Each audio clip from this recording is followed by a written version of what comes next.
Hello and welcome to Setting the Stage, Episode 33, Corey and Equalia.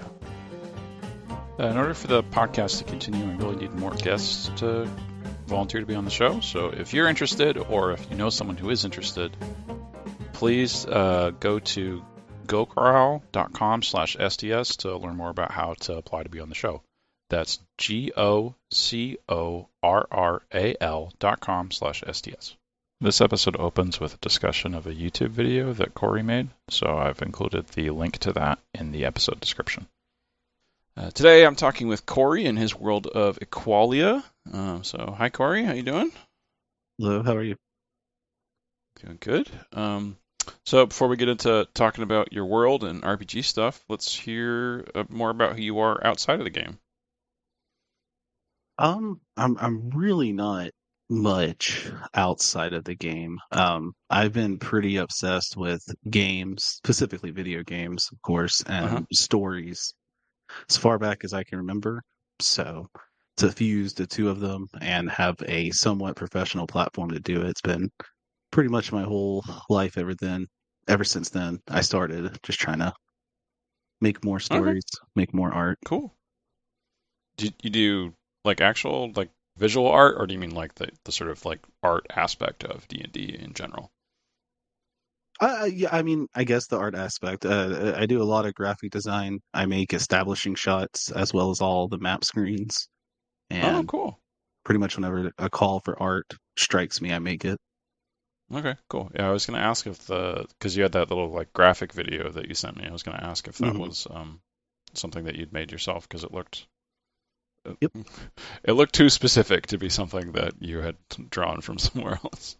No, it was all me. I mean, I was inspired by FMV videos that most people born in Hmm. '94 watched when YouTube first came around. Yes, yes, I And was getting that feeling from it. I just had a vision of all because that's all the art I've used throughout the game, so, up to that point. And yeah, I just thought it'd be neat to throw in hopes and dreams because Undertale was such a big inspiration for me when I first wrote this campaign. And Yeah, I think it fit really well. thank you. Yeah, and thankfully I got a new laptop for Christmas, so I had just enough time to produce that video before the holiday. I think it took me like 80 hours. Mm, that's that's a lot. For people that are listening, the YouTube video will be in the episode description, so you can watch it there.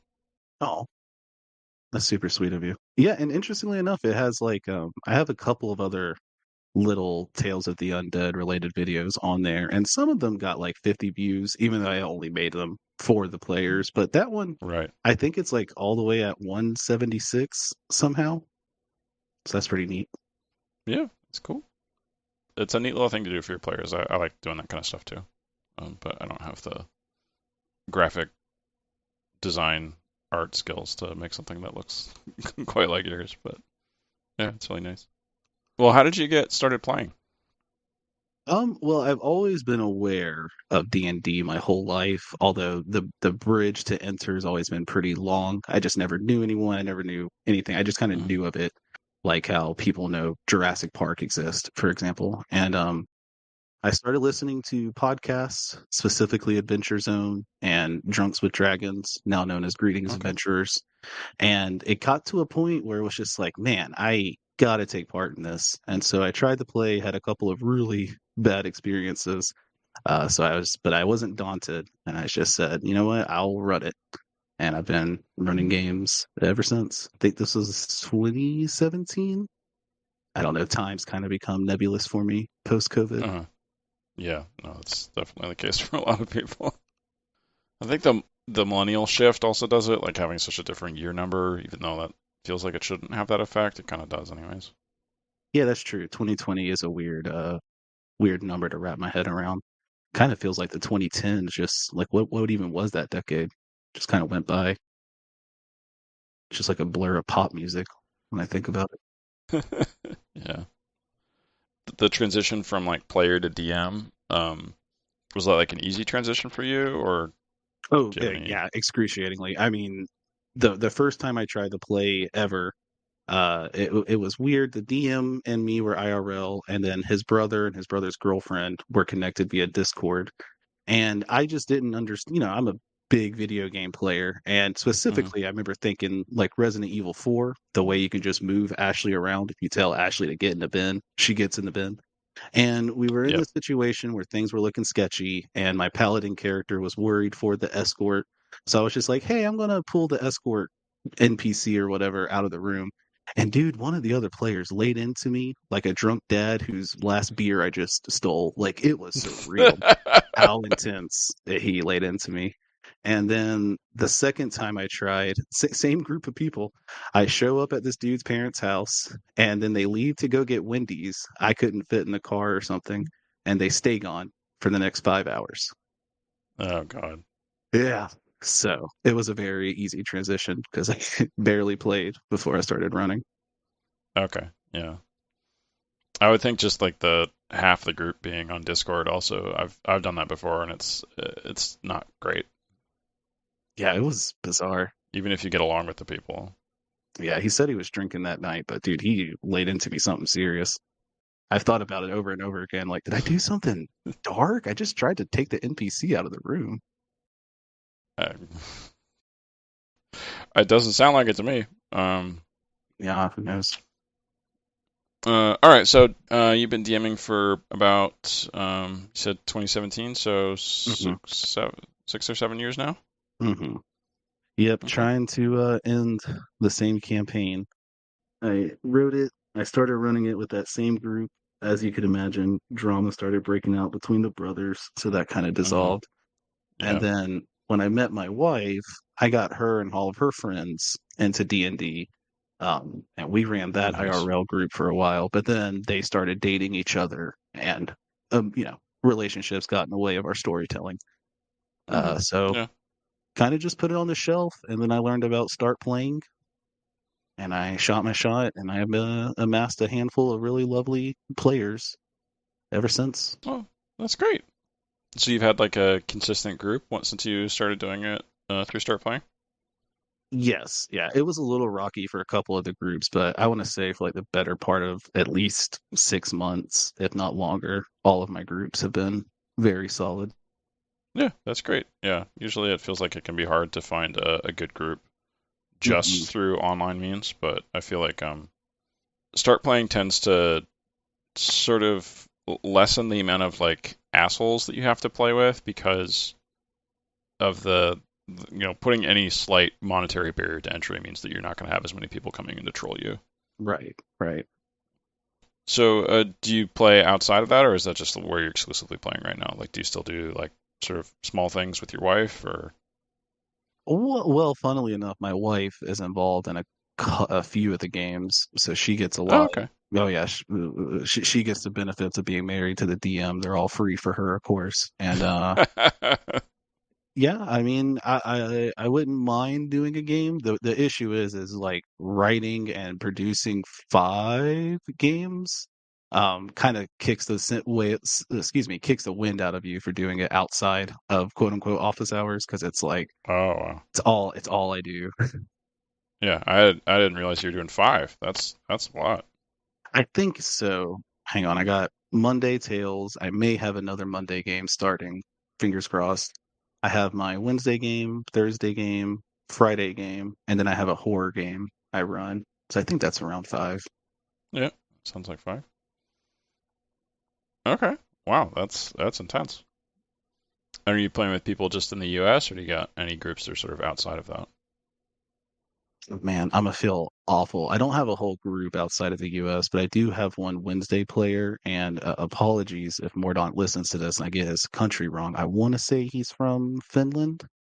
Um, but yeah, outside of that, I think we're all America based. Well, the way I've always thought about doing it, like you sort of like to get the 9 to 5 hours for that, because usually people want to play in the evening, is you could have someone in, I think the time zones work this way, in like Australia, because they're like 5 hours behind like the West Hmm. Coast for the US. So then like they get off work and you can have something start at like 2 p.m. Pacific time that would work for that, and then you can sort of double up that way by having different time zones for the player bases that you have. Oh yeah. I'm trying to do something like that now, but also, just be aware of stretching myself too thin because there are like non Hmm. D&D works of fiction I'd like to make, and boy, I find a tough time finding the time to do that. But it's Yeah, worth it. yeah, I can imagine. Well, just the like, because DMing isn't just like the time that you're playing, you also have to prep. Hmm. Yeah, that, and I've started writing recaps for every session since like Oh December, yeah, that adds so much. and I've been pretty consistent about it. And I finally got it to a point. I got them all done yesterday, all four, banged them out in like Ooh, 3 or 4 hours. I was pretty proud of that. all caught up. Hmm. God, it took me 2 years to catch up when I was doing that. I do kind of regret not starting to do it from the beginning.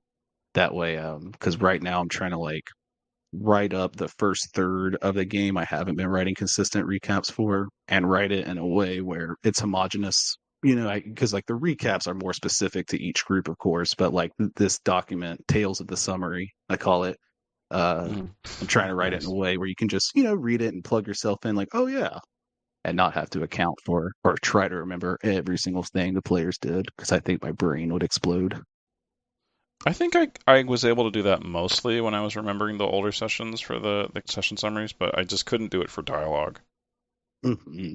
No, I get that. Like recent dialogue, I could like not entirely reconstruct. Like I didn't remember every single word, but enough to be like, okay, so he said something that was kind of like this.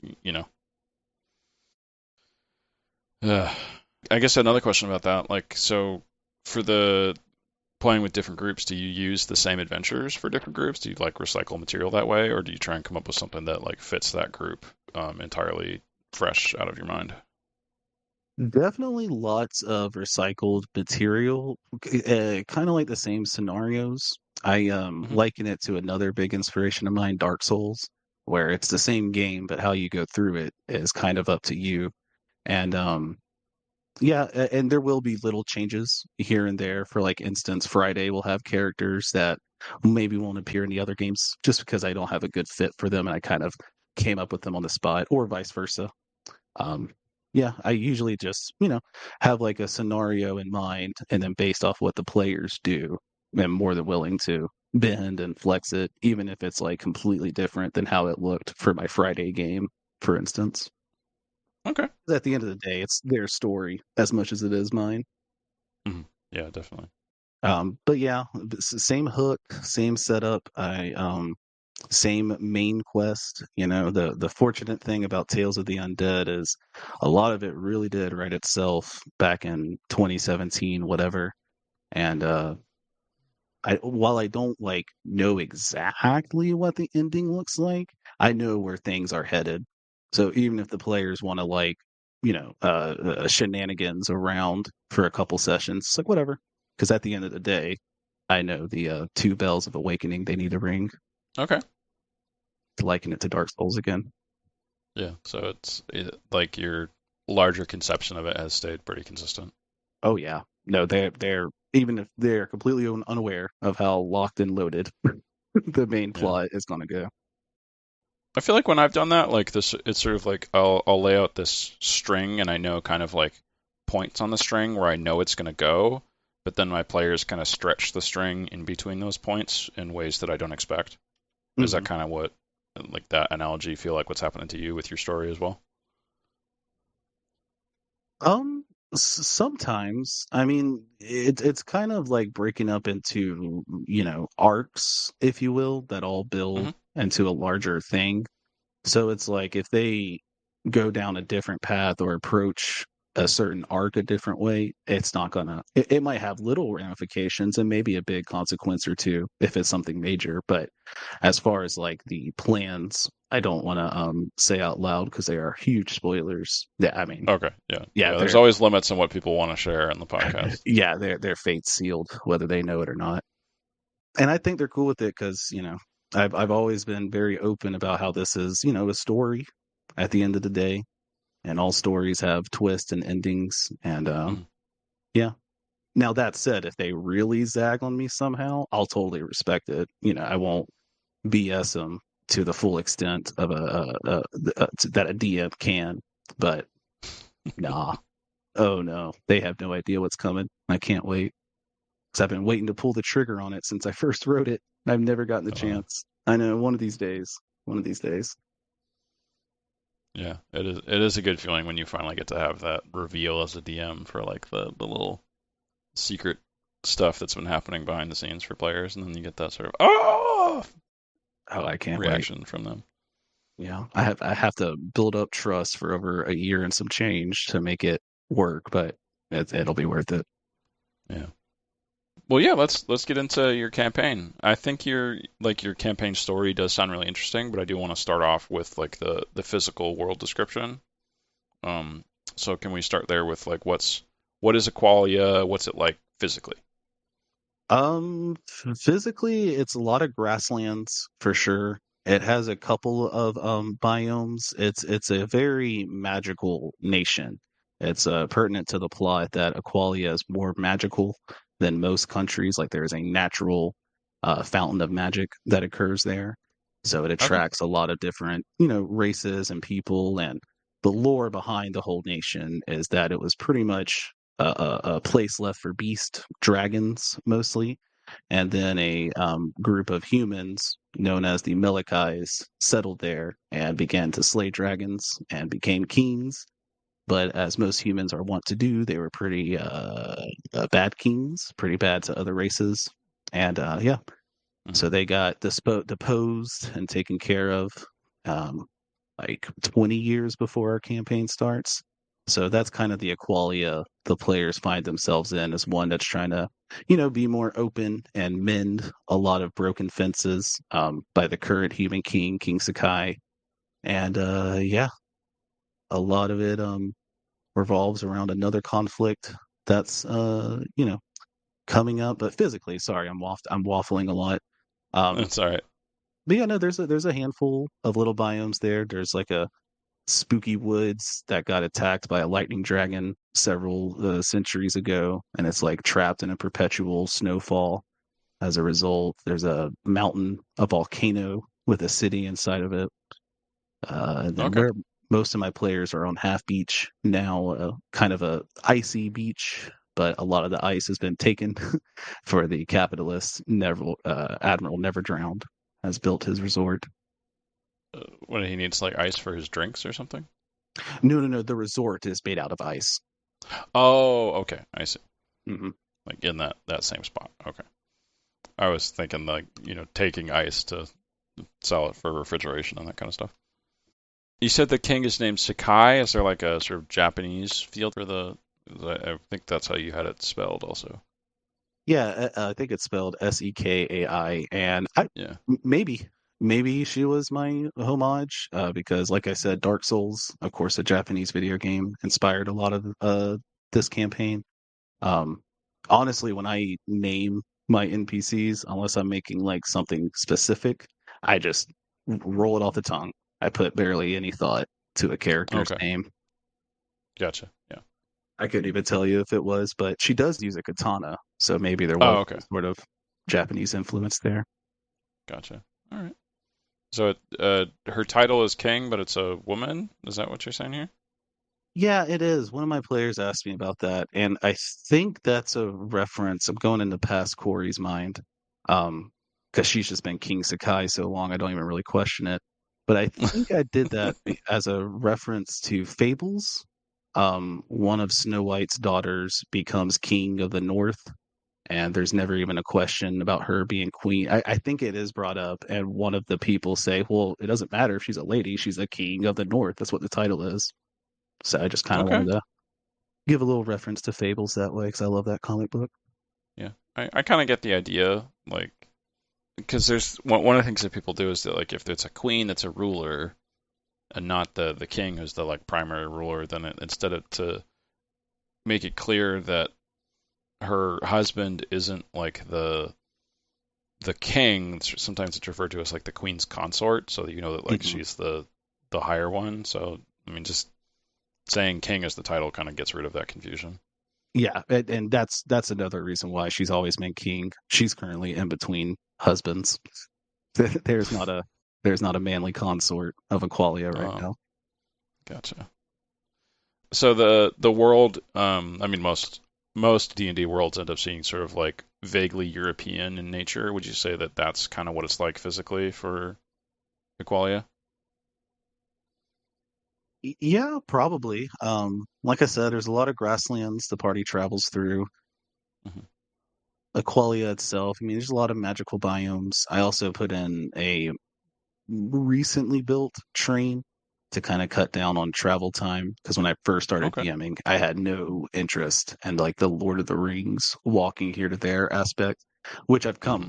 full 180 on now, and I love coming up with roadside adventures. But we did have that train, and instead of just waving it away, I rolled it into a plot beat. But yeah, I guess probably European inspired, probably very Westerosi, like from the Game of Thrones books, because I read Hmm. those Right. a lot before writing this campaign. And you mentioned different biomes, so I'm assuming you said grasslands, forests, hills, mountains. Do we go as far as like tundra and deserts for the extremes, or we stand more in that like temperate, moderate zone? There is a desert, but it is just outside of Equalia. It borders it, called Shardy Sands. Most of the times, I would close my eyes and think of Equalia. It probably looks like something out of Monty Python's Holy Grail for sure. Okay. All right. So kind of like English countryside as the primary reference, is what you're saying there. Yeah, maybe so. Okay. And it's just like one nation among many, obviously, but your entire campaign is within Equalia, right? In the beginning, yeah, yeah. There is more of a world. I finally started coming up with some more countries as my Friday party has necessitated. And like I said, there's that desert beneath us called Shardy Sands, which is owned by a dwarf named Shardy. And then below that, where my Friday gang currently is the far less magical nation of Anderesian. Um, which that is a reference. That is a reference to the YouTuber Joseph Anderson, of course. And Oh, yeah, it's a place where magic is so bereft that like my players they had to get a whole workaround to be able to cast their spells without any sort of penalty. oh, Oh yeah, it resulted in the death of one player. It's a very first player death ever, and it was my poor oh, wife. oh no. Mhm. Oh, no, no favoritism at your table with that result. No, none at all. And then we haven't gone there yet, although it's always existed. There is an island not too far from Equalia called Barebone Isle, where the bearfolk, the central antagonists of the campaign, they live there. I recently came up with a country, although I don't know much about it, called Feyroot, where home of the Feywild and maybe the Underdark, but I'm not quite sure. So Okay. yeah, I'm kind of just building out the globe as I go, as the story demands for it. But most of the early stuff, like what level 1 through 8, maybe even 10, will take place in Aqualia for sure. All right. Yeah. So expanding out as the players become ready for larger challenges is a pretty Hmm. Hmm. standard way of going about the creation. Okay. Yeah, as nice as it would be to sit down and treat Tales of the Undead like a novel, I try not to write out too far ahead, despite knowing where overall the whole thing is going. Because, I never know. If the players want to go to Half Beach to take part in this backstory plot that's being set up, cool. They might want to go to the desert for whatever reason. And so I try not to lock myself into a scenario where I'm just like, all thumbs trying to come up with something else. Uh-huh. Yeah, that's kind of what I meant by that, like stretching the string between points thing that players Mhm. can do. And what would you say that the equality is like sort of culturally? Do they live in like big cities? Do they live in small cities with a bunch of like different villages? And do they eat rice balls, hamburgers, or that kind of thing? It's funny. It's kind of like the states in a lot of ways. There is the capital city, New Sanctuary, or DC, but pretty much all the towns and cities that the party will venture towards, pretty much are left to their own devices for the most part. Um, Okay. kind of like the states are in the U.S. And culturally, I mean, it just depends on where they're going. Wabonia, they don't really have too much time to take part in the culture. That whole city is burning down when the party shows up, or half of it is Right. rather. Um, but like Right. Traversa, they have some fruits and stuff. Pretty much whatever the party wants to eat, they can usually find it because Equalia used to be very when the Melechais ruled over it, it was very close-minded, very human-centric, not a lot of culture being spread or shared. The elves just decided to FO after a certain amount of time and then a certain event. And then, but since King Sekai took over, she has, opened it much more up, embraces all the cultures, of course, opened up new sanctuary to all races. So I mean, you can pretty much like, for instance, one of my characters is an owl, or one of my players, excuse me, is an owlin, and since the beginning she's been asking for like mice to eat, and it's like, oh yeah, no, we got mice, sure. What do you think they're the first bird folk? Uh, okay. I guess they have crickets too. Oh yeah, I'm sure. Got live mice for the reptile people.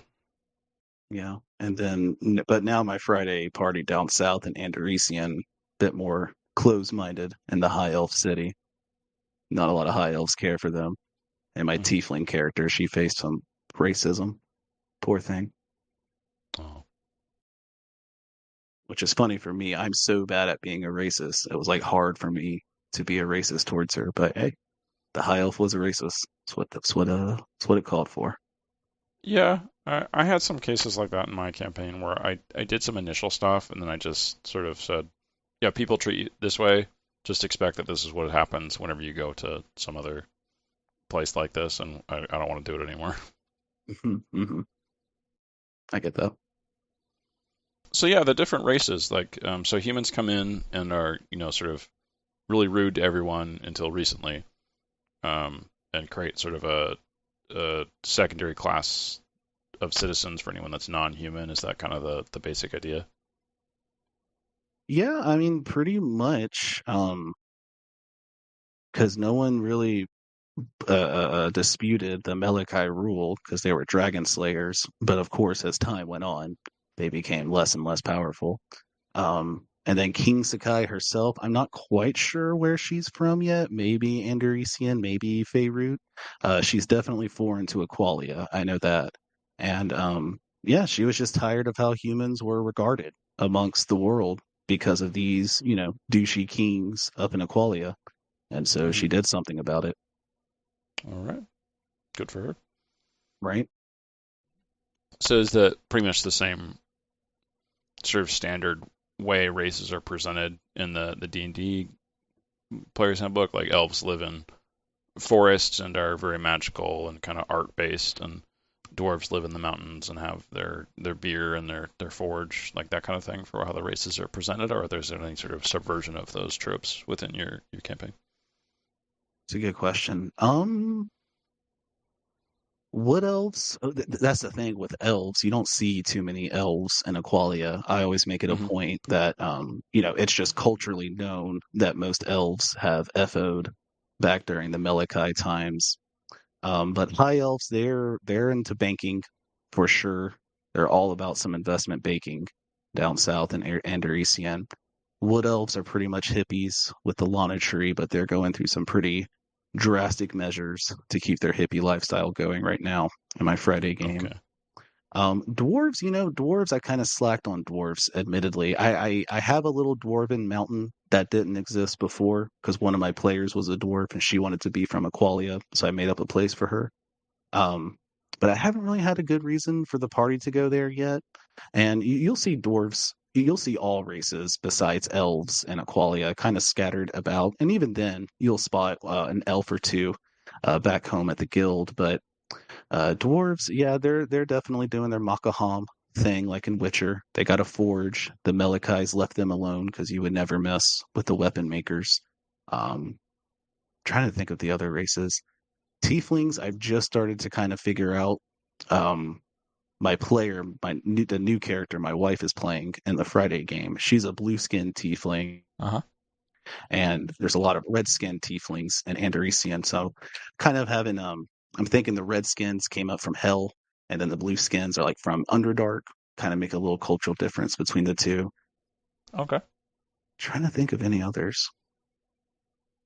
No significant like halflings, orcs, goblins. Oh, halflings. Yes, they have half beach up in Equalia. Ah, Yeah, they during the Melikai reign, they were often used as servers or enslaved servers. So once they got a little bit of independence, they leaned into the serving lifestyle and created a tourist destination. okay. Yeah, Guess that makes sense. couple of my parties are at half beach now. And then orcs, I have a place for. I have a town with orcs called Rackenville, which is new, although I don't know what I'm doing with it yet. But Sekai has always been cool with orcs. I like the idea of her using, orcs as sort of a main army.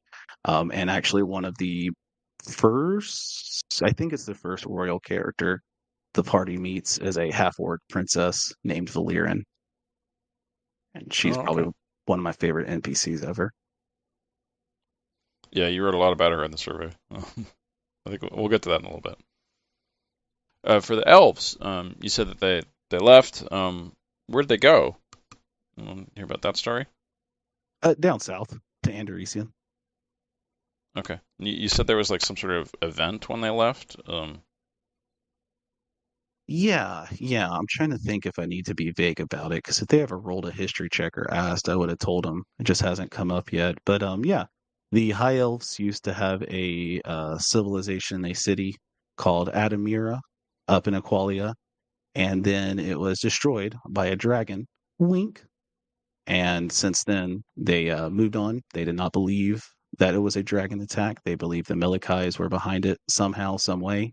And instead of trying to fight those who can kill dragons, they just left and started up a very profitable city down south. And the most ironic of turns now, our dear King Sekai, who seems like she's the best as ever, actually, as the party recently found out, she's in a bit of debt to the High Elves down south. So, mm, yeah, Qualia is a bit broke than the players first thought. But yeah, they started a new city called Iridama, which my Friday party has been in for a while now. okay. I guess that is drastic though with the dragon attack. That does sound pretty bad. Well, I'm being a bit vague because there's a bit more to it, but yeah, no. It did sound like you were being, yes. As far as any history checks would reveal, a dragon burn that city down. Well, what about the gods for the campaign? What are those like? It's a good question. I spend a lot of time in the dirt and with the characters. I don't think too much of the gods. I have two actually, very plot important gods that the players are kind of unaware of for right now. But I kind of just keep it loosey goosey as much as the story demands. Like I know Bahamut, he's a big deal in our world. Um, Tiamat as well. I decided to use Tiamat just because she's so Hmm. cool, classic. Yeah. Um, Well, opposite of Bahamut too. So. yeah.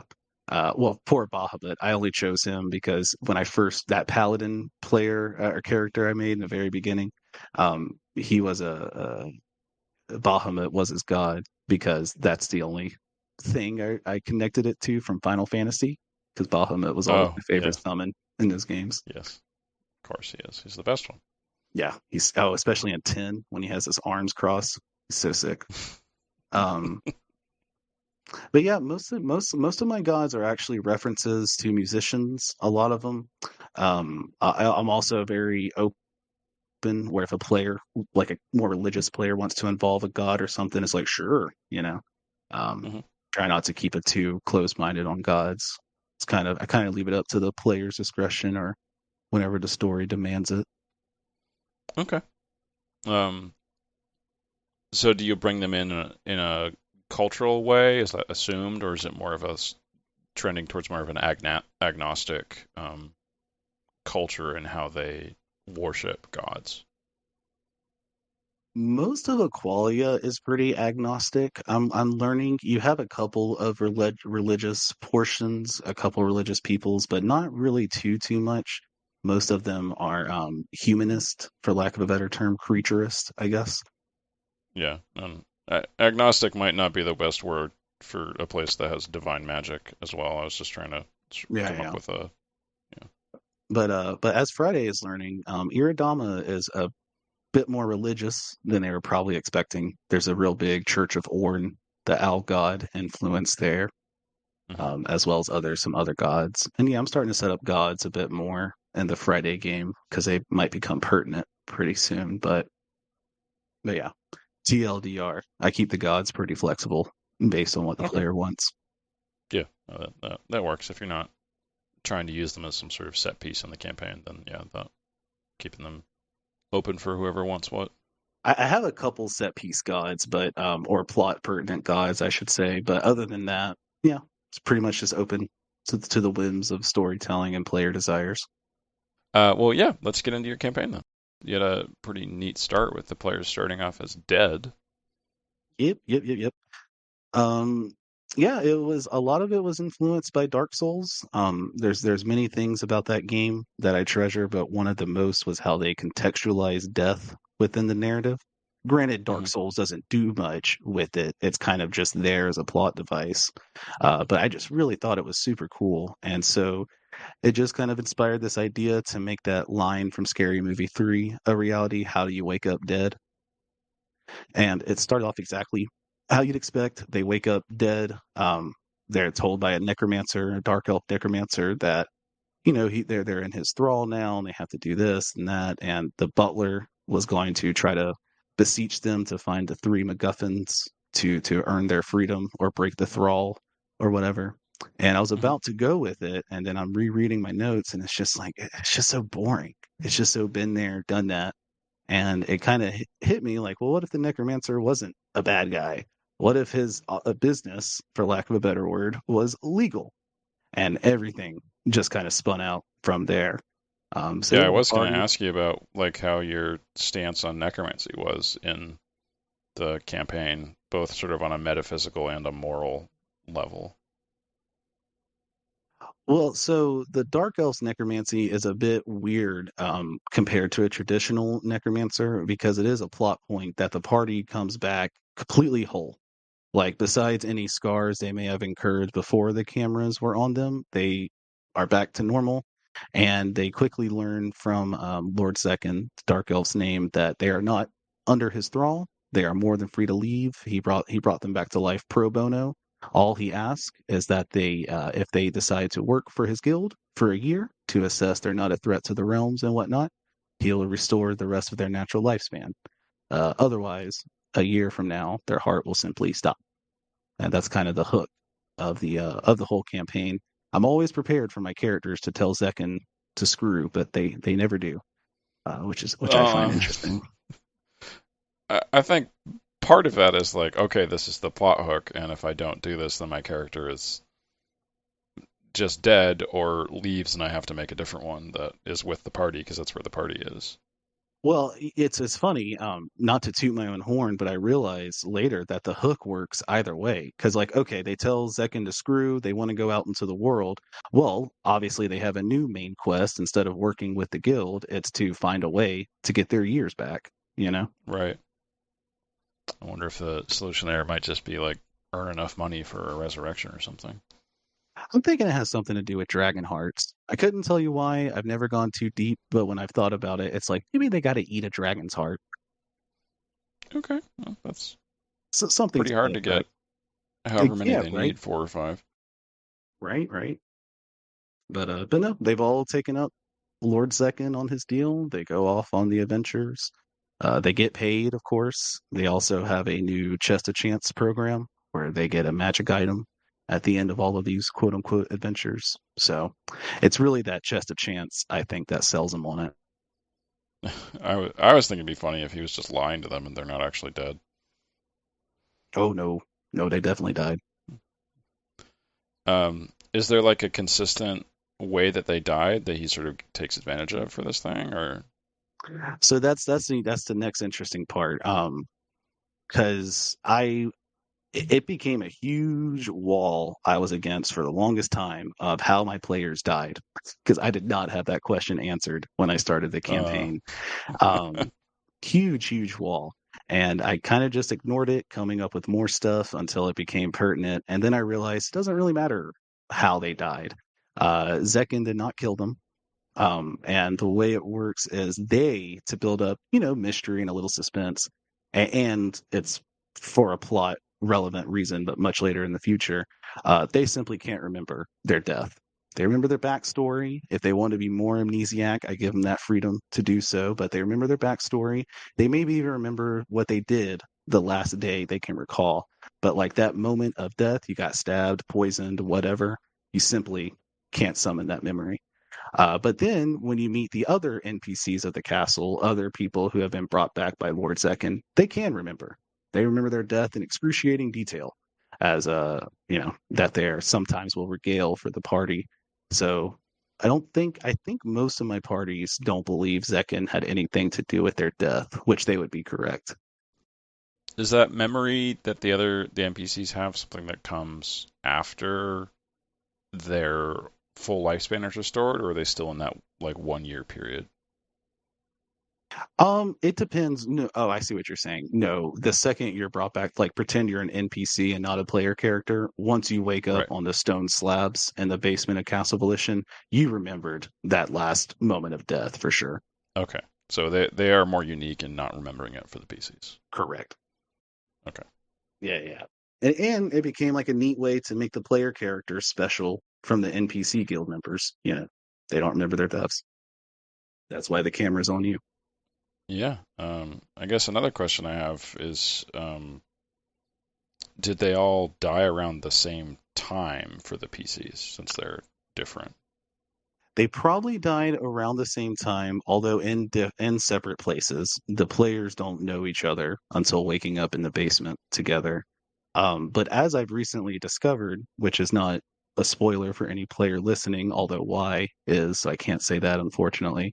Uh, But one of the reasons why their bodies were sent to the castle to possibly be brought back to life is no matter the state they were found in, floating in the ocean, on the side of the road, whatever, their corpse was found in, they didn't mhm. they're not decomposing even a little bit, Okay. which prompts most of the people who find them to ship them over to Castle Volition. Okay. So it's not even necessarily something that Zekin did differently with them. It might have been something that happened independent of that relationship. Mm-hmm. Wink. Okay. Uh-huh. Yeah, okay.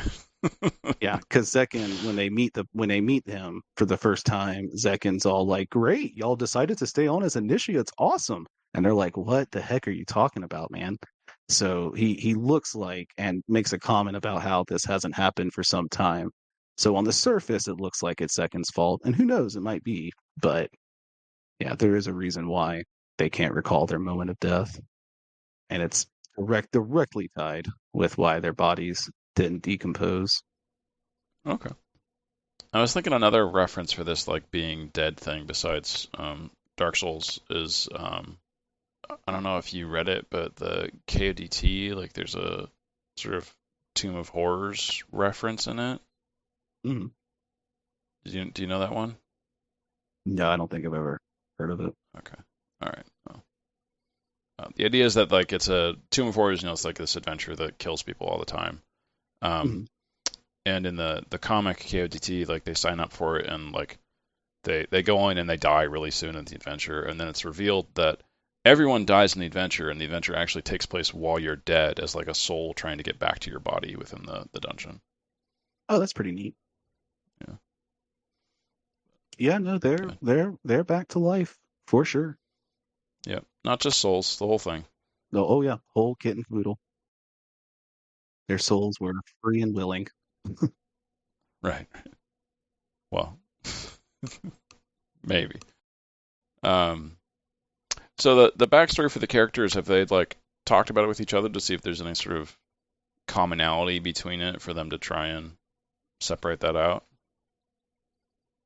No, not really. It's kind of interesting how the players don't really care about their moment of death for the most part. Mm. my Wednesday players kind of went more out of their way to discover how they died, but for the most part, none of them really put a lot of thought and effort into it. Probably because there's so much happening in the present, we really don't have that much time to dwell. Um, Also, Yeah. because the more time I have to think on it, the more time I can figure out a solid reason of death for him. That's one of the freedoms I had to realize I had. It's like you don't have to have an answer to that question locked and loaded. Just let the players get to ingratiate themselves in the world, see how they act, and determine how they died later. hmm Yep. Yep. Sometimes you put the clues there before you know what the final murder mystery solved thing is. Absolutely. Yeah, truth be told, most of my players, I still don't know how they died. I will one day, but I don't. Gotta make sure it's something good. So for the ethics of necromancy, I mentioned that before, and you mentioned that Zeken is doing kind of a different kind of necromancy, and I do see that. It's sort of like, let's bring these people back to life. In exchange, you owe me a year of indentured servitude, Hmm.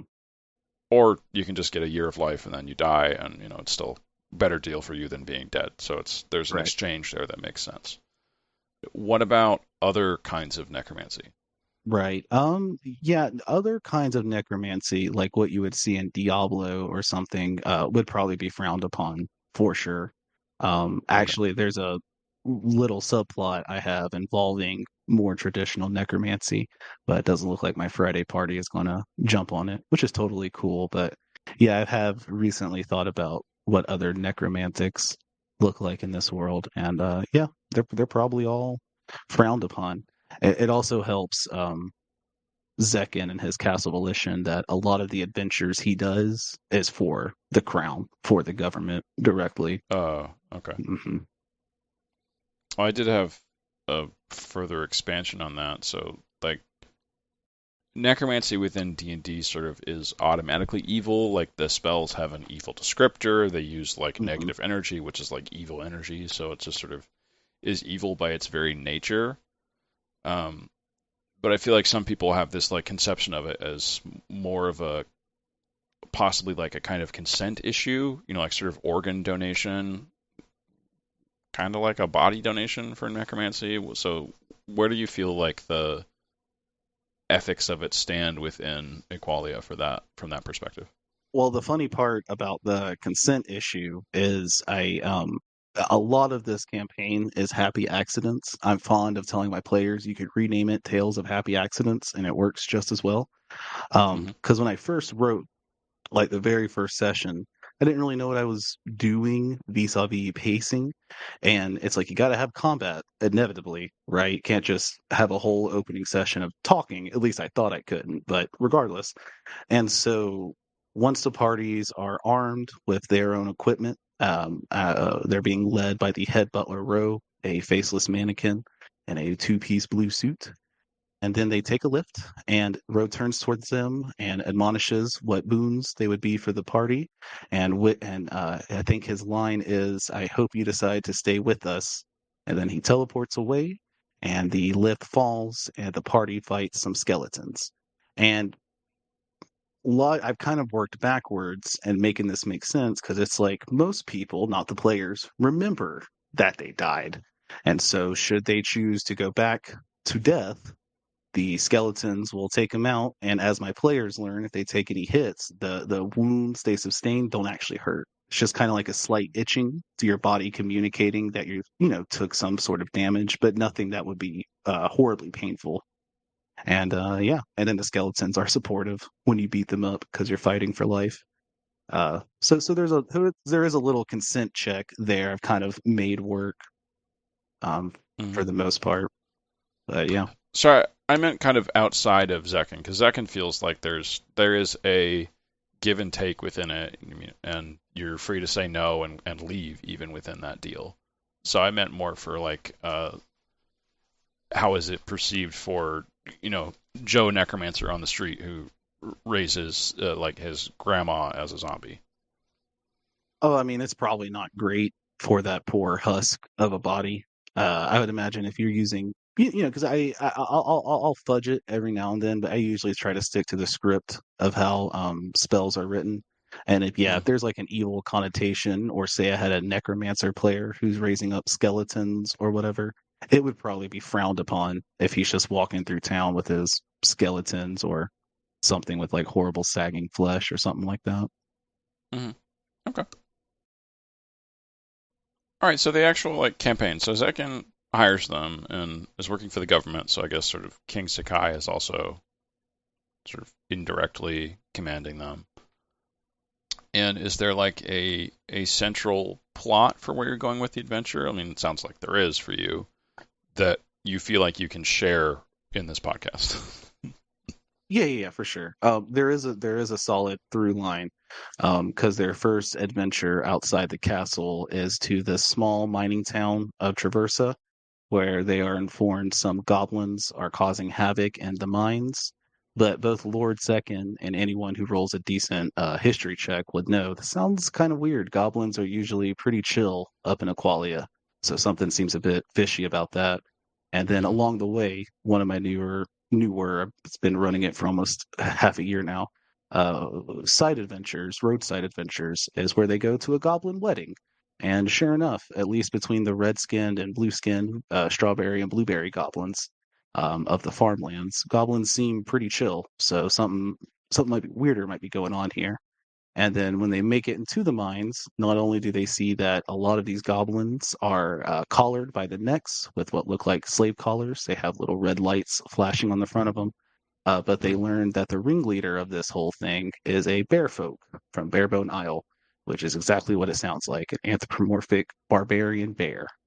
And they basically learn, and then the next adventure also involves bearfolk causing havoc, and there's a bit of a shadow war being fought between Equalia and Barebone Isle, because the Okay. king of Barebone Isle was recently, like maybe a week or two before the party wakes up on stone slabs, the king over there was usurped by a polar bear folk named King Chill. Usurped Uh, or usurped because the genus for bears is Ursus. oh, All right, you can bring it up at some point in your adventure. I'm sure there's a way you can work that out. I'm sure. I have no doubt. But yeah, so there's been a consistent through line that we're gearing up for war against King Chill. And then, as a lot of the parties recently learned at the gala, which the king invited them to after fulfilling a personal mission from her, uh, we don't really have the money to fight a war, you know? Hmm. And the bears don't really have the might to take on such a magical nation. So most of my games are at a bit of standstill between the two, which has become a really and like back in IRL, I was just kind of running through with the main plot in mind, and I feel like I kind of messed up the pacing of it. And one of my Friday players, she had to go back home to England, funnily enough, because of what we were talking about earlier. And Hmm. she we had a lot of reason. I personally had 100 reasons. She tipped me 100, and she made it a point to say she would be back. And so I was like, okay, well, we can take a break from the Bears. I'm sure I can come up with something to keep this game going while she's away without progressing the main plot. And unfortunately, she's never come back. But I got a lot of art from adversity there, because I learned, like, after the gala, let's take a break from the bear conflict and deal with the characters' backstories, really ingratiate them into the world during this time. And Hmm. it's been a really it sucks because it prolongs my big twist even more, but it's been a really good decision. And so it's cool to see how, you know, the story still has legs on it that I didn't even know were there. Yeah. I had a question about the king. You said King Chill for the Bear King. Hmm. So King Sakai, she overthrew the previous king of Equalia. King Chill overthrew the previous king of Barebone Island. So it's kind of Um, hard for her to point a finger and call him a bastard, isn't it? yeah, I mean that's part of the problem, yes. But I was also thinking, is there a connection between those two events? Did they happen like around the same time, or was King Chill like more recent instead of 25 years ago? Yeah, King Chill was super recent. That was like Okay. maybe 2 weeks before the party woke up and our campaign started. King Chill Oh, okay. thing happened like super so recently that the party would have no idea that that's even going on over there until later on when King Sekai confirms it. Okay. Yeah, so they can't even learn anything about him in books because he's just started. Correct. Yeah, it's like a plot point that like there's once they get closer to that mining town where the whole thing's introduced, there's rumors about a bear folk being down there. And they roll a good history check, it's like, yeah, no, it's weird that a bear folk would be here and not at Barebone Isle. Okay, so King Chill and the Bear Folk are the main antagonists of the story, coming in and trying to, sounds like, enslave people. Is the idea? Enslave people, possibly, mostly conquer. King Chill is definitely a conqueror.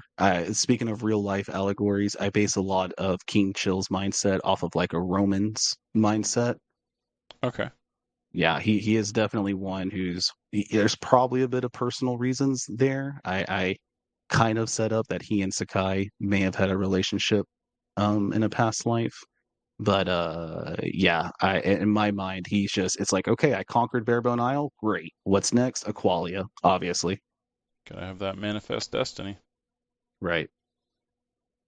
Yeah, and getting into his psyche a bit, I think he's like really inspired by the might of the Melekais. I mean, they slay dragons. It's kind of hard not to be. Yeah. So kind of, you were making a sort of a Roman connection before, so maybe he's more like one of the people trying to reform the Roman Empire in like the medieval ages. Yeah, yeah, that's another good way of looking at it. Okay. I know so much complexity for this bear. It was just probably fated to die underneath Oh. the party's weapons. But that's good. Uh, What it's supposed to be. I mean, having complex villains makes them way more interesting and satisfying to defeat, right? Yeah, it's funny too because for the longest while in that first run of it, King Chill was just kind of like a name, just a figment off in the distance. And then when he became like a part of reality, I fell in love with him. I love that bear so much. And now the Yeah. party meets him a lot sooner than the IRL games. They met him at the gala, which was a bit of a shock. It's like, whoa, King Chill's just here, huh? Okay. Yeah, what are you gonna do about Yeah, exactly. He's a king. it? I imagine he's also like very high level as well. Oh yes. Oh yeah, he's gonna have a lot. I'm pretty good about not throwing too much BS on my enemies to make it tougher. It's because I'm saving a lot of that energy for King Chill. He is going to be a nightmare of a boss fight for sure. Very much looking forward to it. And are you using that the Bearfolk race that, like, there was like a custom one and some people came out that looked pretty good that had like different sub races for like polar bears, grizzlies, black bears, brown bears, pandas, and even koalas, I think. Oh, that's neat. No, I haven't heard of that. Whenever they had fought a bear, I usually just based them off of a half orcs stats when I'm building them out. Okay. Because All right. initially, I didn't even think. Initially, the bad guys was just humans. Like that mining adventure was just a crappy human enslaving goblins for profit. And then my players, though, my very first players ever, I thought it would be more classic, elves, dwarves, whatever. They all went with anthropomorphic characters. A Kenku, a Tabaxi, one guy play like a Oh, custom polar bear character, or excuse me, okay. panda bear character. And so Oh, at some point, I'm like, you know what? If y'all gonna have anthropomorphic characters, I'm gonna have some too. So I got my bear folk. you got to fit in. I try to be sparing with it though. I try to only, you know, I try not to go too like hog wild into animal folks just because Mhm. yeah, at the end of the day it is like a D&D thing and I want to respect that as much as I can. But yeah, I got the bear folk. I have salamander people, salamander folks. Um and then I have one other who are they? Dog folk, I think, off in the town of Kebble, which no one has been to yet. Okay. So for the actual adventures, I was curious if there was any particular adventure that felt like different groups approached it in really different ways. uh well, it's funny you say that. Um Half Beach. So earlier, so in between the adventures, I'll have like a little castle bit, totally inspired by Adventure Zone, but I'll have like a little castle bit back at the guild hall, Castle Volition. And, it's up to the players how much they want to engage with it or not, but it's just there. And one of them was a fair came to town. And this is very early on. I think after that mining adventure. So they're maybe level 2, might be level 3. No, they're level 3 by the end of that session. And it's called a wave fair. And it's just a fun little fair. And as Zeken is telling them about it, he mentions that a performer is coming, and the performer is one of the player characters' bitter rivals from back in their childhood. And Oh. so fast forward to now up in Half Beach, again, tales of happy accidents. The players I chose to have rivals also happen to be from Half Beach. It was a complete accident. I did not plan it that way. And so they get back to Half Beach and learn that their rival, who they messed with back at the Wave Fair, all the parties mess with their rivals at the Wave Fair. Now they're taking their revenge by making their parents or adopted parents homeless because there's a huge theme of capitalism in Half Beach. And yeah, they have to take them on in the Pet Bot tourney, which is, of course, a big homage to Pokemon battles. Oh, okay. And when they're catching the pet bots or netting the pet bots, as my lawyers have told me to say, uh, one of them is actually not a construct, but a very real unicorn who was poached here by a high elf several decades ago. And the unicorn agrees to help the party with the pet bot tourney so long as they promise to help him murder this high elf, a high elf named Junbei. And in order to pact it, the players handshake the unicorn's horn, and their hands are branded with a little unicorn horn. So my Friday game, they dealt with everything else first. They did the pet bot tourney. They won the day. They prevented the players' parents from going homeless. It was actually a really sweet moment when player Mhm. and rival just apologized to each other, and the pet bot tourney ended with a big hug. It was very, very sweet. And then when it came to deal with the unicorn thing, they were also able to convince the unicorn, because it turned out the high elf felt pretty bad about poaching that unicorn a while ago. And so they were able to convince the unicorn not to gore him. And ever since then, Junvei has been a very positive character in Friday Game's life. They're actually staying at his condo in Iridama right now. So that's how Friday dealt with the unicorn situation. Okay. Wednesday Wednesday made the deal with the unicorn. They go to the bar after the netting some pet bots or whatever. And who should walk in but Junbei? He gets a norm as he walks in the bar. Everyone calls out Junbei. And the player who made the deal with the unicorn, she wasted no time, immediately began to talk to him and kind of misled him into thinking that he was trying to set her party member up on a date. Wink. And Junbei was like a little nervous, but kind of down for it just because he found the party member so pretty. And yeah, no, they gaseous misted into this dude's hotel room. The party member that he thought he was on a date on summoned the unicorn, and the unicorn wasted no time and gored him to death right then and there. That recap is called Tales of the Conspiracy to Commit Murder. Mm. And then the next session, they are also plotting to murder this other dude as a part of my one of my players' backstories. And oh god, near the end of it, they get spotted by this very perceptive orphan boy. And the orphan boy's talking about wanting to prank the pawn shop, which they had beef with earlier that session. And the my wizard player was like, "Hey kid, throwing paint on the pawn shop sounds lame. Plant one of these magic beans underneath it." And it was like the D&D item, magic beans. And so the little kid planted the magic bean. The player rolled. A giant pineapple tree bursted from beneath the boardwalk through the pawn shop, killing the pawn shop owner. These are feeling like drastically different in this case. I know, but same scenario.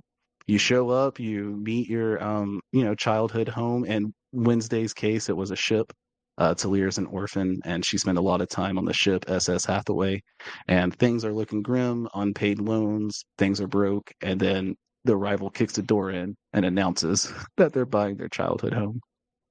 Sweet. Yeah, drastically different. So right now that wizard's in jail and the other two players are working with a lawyer to try to get him out. Oh yeah, earlier you mentioned for the fountain of magic within Equalia. Hmm. Um, is that like a sort of a physical thing? What's the story on that? It's a thing a lot of scholars are debating upon. No one's quite sure why Equalia is so magical yet.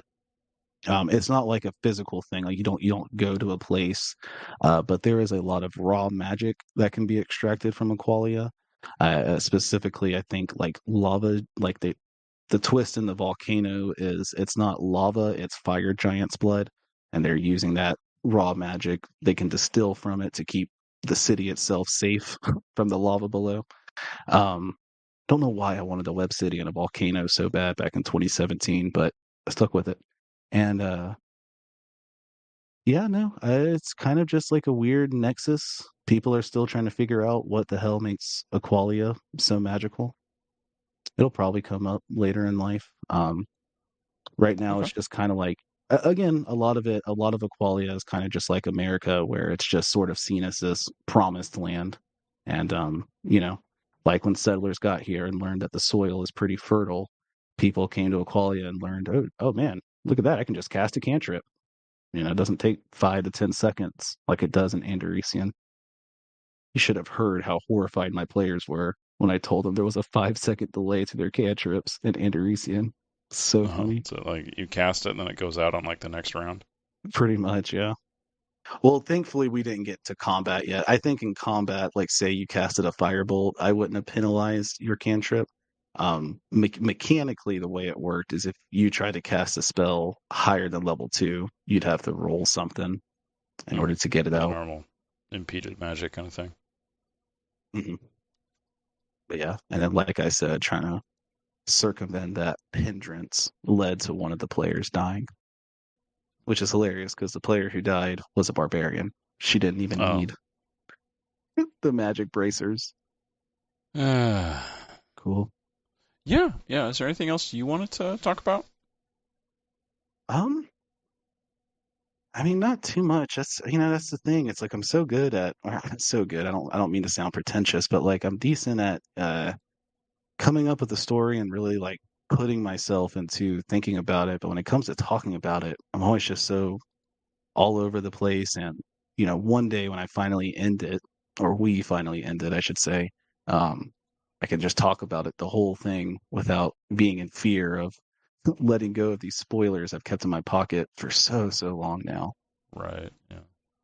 But I mean, it started off as this little thing, a Dark Souls homage, and it just grew and grew and grew, almost like a Leviathan, like a Lovecraftian beast, just grew beyond my control. And yeah, I've just been kind of reining it in and running it ever since. Have you thought about doing any sort of like crossover between the different groups, or is that not felt like it would fit for what you're doing with them? If I did do that, one of my players asked me about that from time to time. I'm down for it. The only thing is it would have to be some sort of like DC crossover events where your Batman story isn't disrupted by it. It's just kind of happening over there. We just have like a big fun adventure, but then we come back to our prime Hmm. material plane because of Yeah. all the twists and turns I have set up. If there's more people that show up who also don't remember their deaths, things might start to get a little cluttered and confused because, that's what makes the PC special at Castle Right. Volition is they can't remember Right. their death. But I'm down for it. I would just have to come up with some sort of Kronos-esque bad guy for them to chase down. Do you have any pieces of DM advice you want to give to anybody? DM advice for sure. Rules are always in second place to fun. Um, it's good to That's a stick good rule. it's good to stick to the text to kind of have parameters. But in a lot of ways, rules for me, the way I interpret them is it prevents a player from becoming Cartman in the Ninja Hmm. episode of South Park. You know what I mean? It just prevents a player from being able to say, "Oh no, I do this now because I can." Um, Right. and yeah, and you can get a lot of art from adversity by sticking within the rules and how they work. Like for instance, revivification has been coming up a lot lately. I told you about how Wednesday has killed 2 people, and my Hmm. Pokemon homage. And yeah, so I like that, a soul has to be free or willing. And it turned out the pawn shop owner who they killed, his soul wasn't free. He was a bit of a shady guy, arguably one of the shadiest guys, as they found out later. Oh, Oh that's yeah, a funny twist. he's up to some shady stuff. And yeah, and then be flexible. Try to yeah. I've always had a desperate desire to make people laugh, and so I've really infused that to a lot of my writing. And yeah, I just try to make things interesting. Try to think about it like a video game where you have a moment by moment gameplay to think about. And Hmm. always, dear listeners, be prepared to throw your notes in the trash. Cannot be heartbroken. If the players ignore the cool, shiny item you have in the corner, they're going to ignore it and focus on making popcorn or, or something innocuous like that. Man, I don't think I've had an adventure that had any sort of, ways to go somewhere else besides like the main road. You go here that didn't have parts that weren't unexplored by the end of it. There's always Hmm. something they'll miss. Hmm. Yeah, I usually come up with a bunch of prompts and then they'll just go to the one thing I never thought they would. It's like, okay. Or I'll write out ahead and then we'll spend the whole session. That nice high elf I was telling you about that gave that's letting Friday stay at his condo. They raided that dude's place. They spent 3 hours just going through every inch of this poor high elf's condo. It was very funny. All right, I think that's it. Thanks for coming on the show, Corey. It was great having you here. Yeah, thanks for having me. I hope I wasn't too scatterbrained. No, you're just fine. Quick reminder that I'm looking for people to go on the show, so if you or someone you know would be interested, please direct yourself or them to gocorral.com/STS for instructions on how to become a guest on Setting the Stage. That's GOCORRAL.com/STS. Thank you.